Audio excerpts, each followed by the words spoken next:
Right, but you're the Inspector General. My question to you specifically is, do you know who received that $1 trillion plus that the Fed extended and put on its balance sheet since last September? Do you know the identity of the recipients?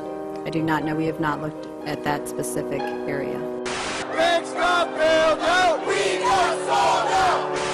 The Federal Reserve is now a government within a government. It is totally out of control. Congress doesn't control it. It's funded by the banks.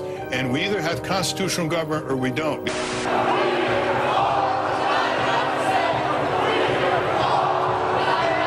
A lot of people are pointing fingers. Who do you say is to blame for the situation right now? What do you want to go back to the Federal Reserve Act of 1913?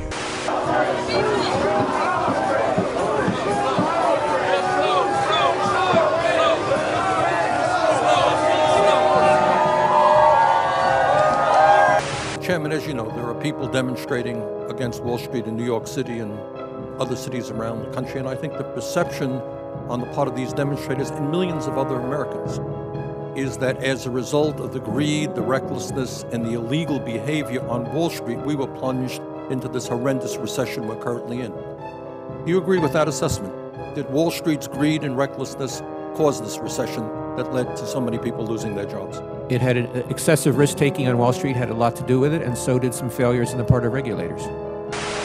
Ladies and gentlemen, since you have refused to leave this roadway, I am ordering your arrest. After several hours of standoff, the police moved in, arresting hundreds of demonstrators blocking traffic on New York's Brooklyn Bridge. Also, other parts of the country, there are protesters gathering there as well in Albuquerque, New Mexico, Denver, Boston, and Los Angeles to express their solidarity with the movement here in New York. Turnout has reached as high as a few thousand in some places. Back here in New York City, a core group of people, about 200 in all, remain camped out throughout the week, sleeping on air mattresses, using Mac laptops, and playing drums. A few times a day, they'll march down to Wall Street yelling, "This is what democracy looks like." Morning. It's about 7:30 in the morning, and my alarm just went off, so that means we gotta get out of here, or we might get caught. So.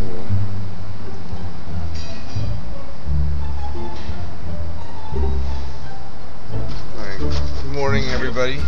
Welcome to another episode of Artopium's Guide to Guerrilla Urban Camping. We're just now leaving the squat, so to speak, and doing our little walk. And yeah, so let me get you caught up on what's been going on lately. Gabe and I have been working hard at finding a new booth spot. Things here have kind of come to a head. Had a handshake verbal agreement that allowed us to be here. The lady who shook our hands on that agreement got fired. The new management has just learned that we even exist, probably about a day or two ago, and they're meaning to come down and find out why we're here. The agreement was that, you know, we wouldn't pay rent or pay or sign a lease because it wasn't really known if art and music and jewelry and stuff like that would sell on a food lot.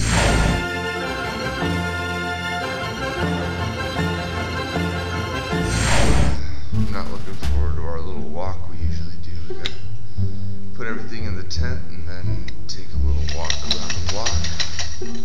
Make it look like we're just showing up. But it's cold out this morning.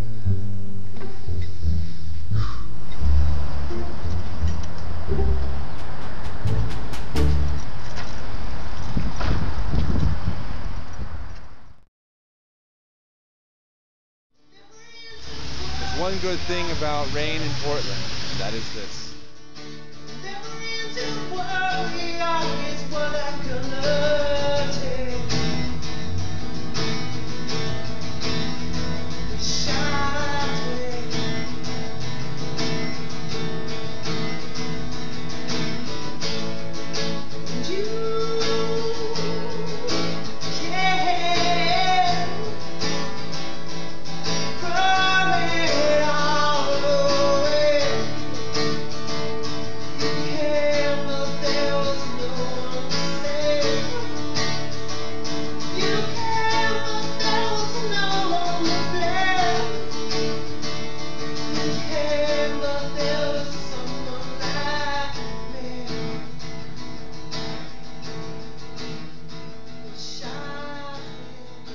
here you are, you're in this kind of like shack that we've been squatting in, and it's raining right now, and you know how cold it is out there. So with that in mind, and knowing where we're most likely going to end up in this rain, how does that make you feel?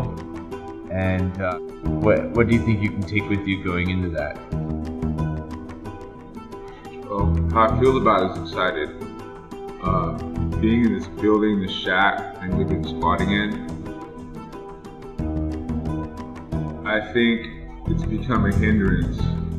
It's doing what, I don't know, it's doing to me what has always been done to me wherever I'm at. It's kind of oppressing me a little bit. I think I need to get back out there in nature one more time. So what I'm going to take with me into that is complete discovery.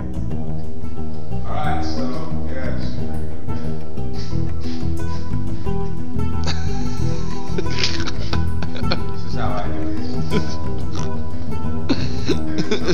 Just like that. That's how I do it. It's one last night in a comfortable spot. So pretty soon it's gonna be swinging in a fucking hammock. Cut that shit. Oh, really? Alright, good night. Against Wall Street are spreading today to a number of major U.S. cities, including right here in the nation's capital. Approximately 10,000 people marched through lower Manhattan. What I think the average American is saying, that a kid smokes marijuana, that kid can end up in jail. These people, because of their activity, destroyed the economy. Millions of people lost their jobs, their homes, their life savings, and now they're making more money than they ever did before. They have been confronted with an ever-increasing police presence, which is blocking certain streets and attempting to keep protesters away from the stock exchange itself. While the protesters are peaceful, tensions are beginning to rise. According to the group's own website, 7 protesters were arrested yesterday, with 4 more being arrested today. The police have resorted to using a 166-year-old law which bans the wearing of masks in a gathering of 2 or more people, except at masquerade parties. The 6 largest financial institutions in this country have assets the equivalent of 60% of the GDP of the United States of America. Just last week, the marches drew a couple of hundred people. Now it seems to have gone mainstream. Furthermore, you have large banks, Bank of America, the others, they are charging interest rates on people's credit cards of 25 or 30%. That's called usury. We've got to regulate interest rates and demand that the Fed take that kind of action. We had the biggest financial crisis since the Great Depression. Huge collateral damage all throughout the country, all across Main Street.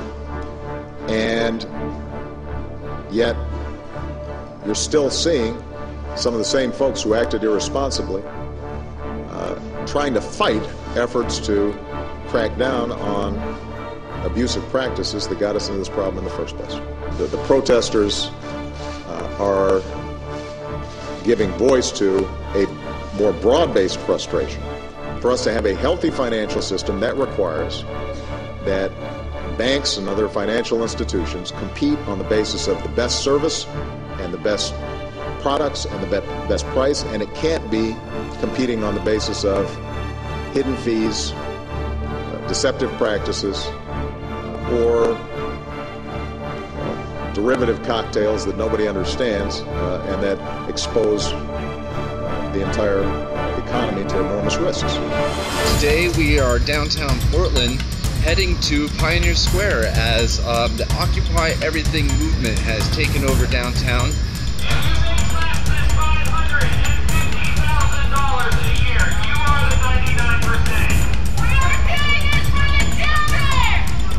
Okay, I've been corrected. The movement, the Occupy Everything movement, has moved from the central location in Pioneer Square down to Chapman Park, which is just a few blocks away. I have to admit that as I get closer, I'm getting chills and tingles down my spine. You know, I think this is an amazing thing that's happening, and I'd be lying if I didn't say that I had it in my mind, some kind of vision in which the Roving Festival did something very similar and encouraged urban camping in the parks, because, you know, I'm all for it. But man, this is an amazing sight to see, and I'm really, really glad it's happening, even if it wasn't my idea.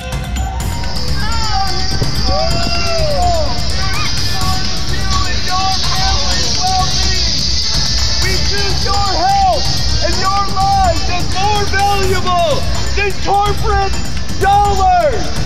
You know, just being here already and being surrounded by these tents here in the park, I'm already reminded of rainbow. It smells like rainbow, looks like rainbow.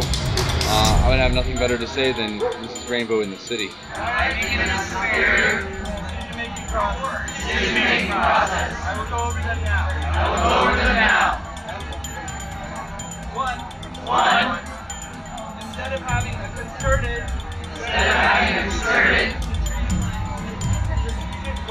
strategic goal, we end up trying to appease every single person. Instead of an arrow.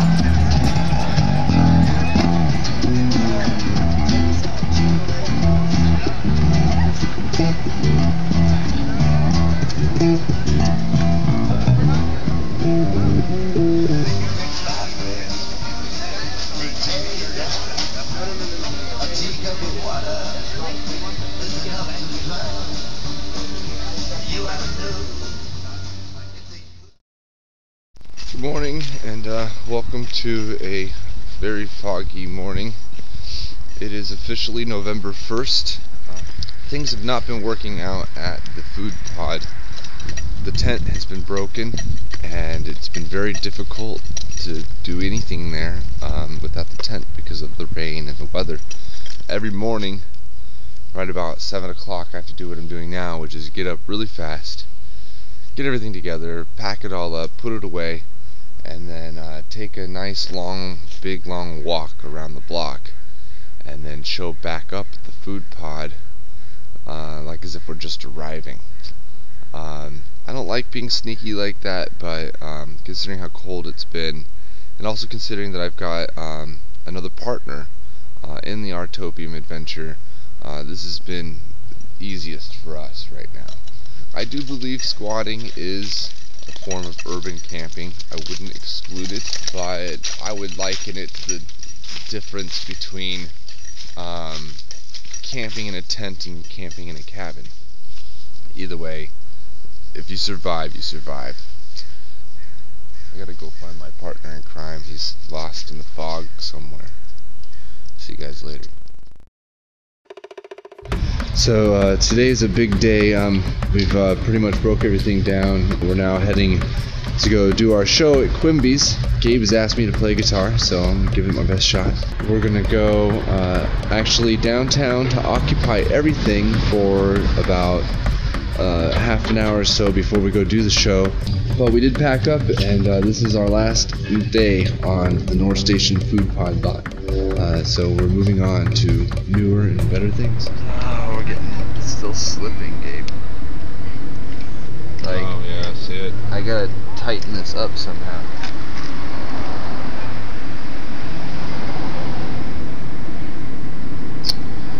Man, and such critical timing too, because the new property manager for the lot has shown up, and she basically had a conversation with us about, well, you know, we don't have any records for you,